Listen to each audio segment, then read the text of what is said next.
नमस्कार, भास्कर टुडे में आपका स्वागत है। ऑल इंडिया मुस्लिम जमात के राष्ट्रीय अध्यक्ष मौलाना मुफ्ती शहाबुद्दीन रजवी बरेलवी ने इलाहाबाद हाई कोर्ट के मदरसों से संबंधित फैसले पर अपनी प्रतिक्रिया देते हुए कहा कि ये फैसला बड़ा मायूसकुन है। मदरसों के जरिए अल्पसंख्यक समुदाय के लाखों बच्चे और बच्चियां शिक्षा हासिल कर रहे थे और अब वो अंधकार के साए में चले जाएंगे। अब फैसले के बाद जो सूरत हाल बन रही है उससे जाहिर होता है कि मदरसों का वजूद खतरे में पड़ गया है। मौलाना ने ये बात यूपी के मदारिस के लिए इलाहाबाद हाई कोर्ट की लखनऊ बेंच के द्वारा किए गए फैसले के मदरसा तालीमी बोर्ड एक्ट 2004 को गैर संवैधानिक करार दिए जाने पर कही। मौलाना ने कहा कि भारत की आज़ादी के पहले 1933 से 1944 तक के दरमियान एक भाषाई नीति बनाई गई। इस नीति का मकसद था कि अरबी, फारसी और संस्कृत आदि भाषाओं को तरक्की देकर आगे बढ़ाया जाए और इन भाषाओं को पढ़ने वाले छात्र छात्राओं को रोजी रोजगार से जोड़ा जाए। 2003 तक ये व्यवस्था सुचारू रूप से चलती रही। अरबी व फारसी भाषा को बढ़ावा देने के लिए अरबी फारसी बोर्ड के नाम से व्यवस्था कायम रही और दूसरी तरफ संस्कृत भाषा का बढ़ावा देने के लिए संस्कृत बोर्ड भी काम करता रहा।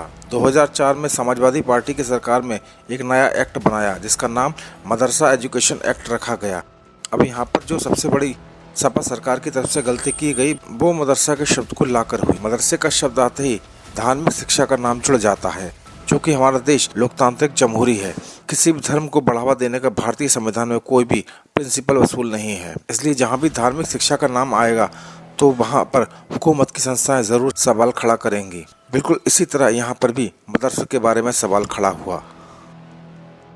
मौलाना ने कहा अब मदरसों को एक बड़ा संकट खड़ा हो गया है।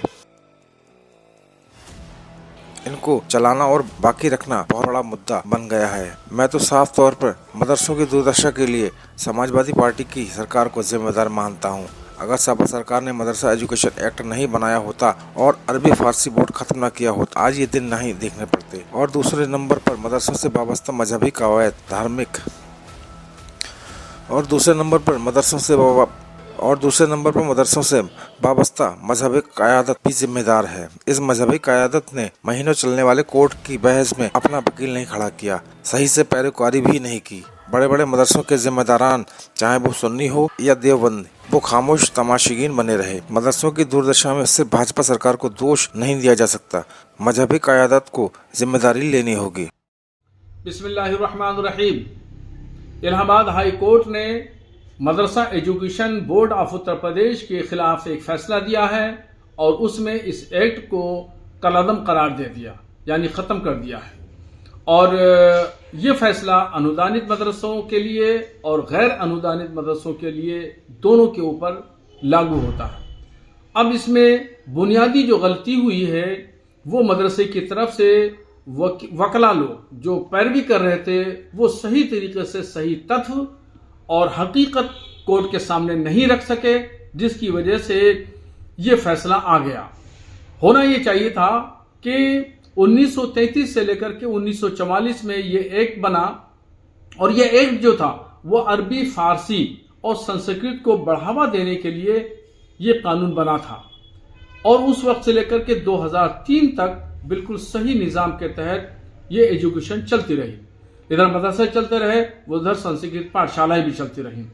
2004 में आकर के इस अरबी फारसी बोर्ड को चेंज करके समाजवादी पार्टी सरकार ने मदरसा education board of Uttar Pradesh इसका नाम रखा और एक नया कानून बनाया और उसी के तहत मदरसा बोर्ड भी तश्कील दिया गया और उसकी बॉडी भी बनाई गई। तो जब मदरसे का नाम आएगा या मदरसे का लफ्ज आएगा तो वो धार्मिक शिक्षा ही समझी जाएगी और वही माना जाएगा। यही एक बुनियादी मिस्टेक हुई है वकला की तरफ से जो मदरसे की पैरवी कर रहे थे कि इसको भाषाई तौर पर, लैंग्वेज को तरक्की देने के तौर पर ही आगे पैरवी करना चाहिए, इसको मजहबी तालीम के नाम पर नहीं करना चाहिए। तो दरअसल जो इसमें जो सारी खता है और जो आज मदरसों का जो हश्र हाई कोर्ट ने किया है ये इसकी जिम्मेदार समाजवादी पार्टी सरकार है, इसकी जिम्मेदार भाजपा सरकार नहीं है।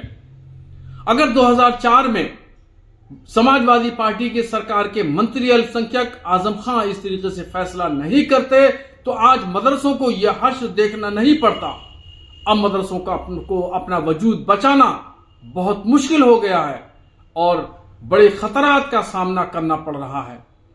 फिर भी मैं अभी भी तमाम मदारिस इस्लामिया के जिम्मेदारान से गुजारिश करूंगा, चाहे वो देवबंदी हो या सुन्नी हो, वो इसको सुप्रीम कोर्ट में चैलेंज करें और वहां से अगर स्टे आ जाता है, रिलीफ मिल जाता है, तो मदरसों का वजूद बच जाएगा।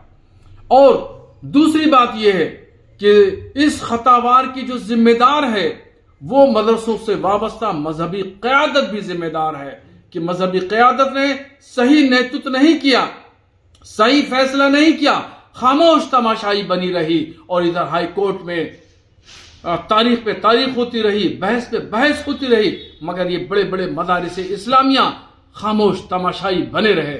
इसलिए मजहबी क़यादत भी जिम्मेदार है और समाजवादी पार्टी की सरकार भी जिम्मेदार है। बरेली से भास्कर टुडे की रिपोर्ट।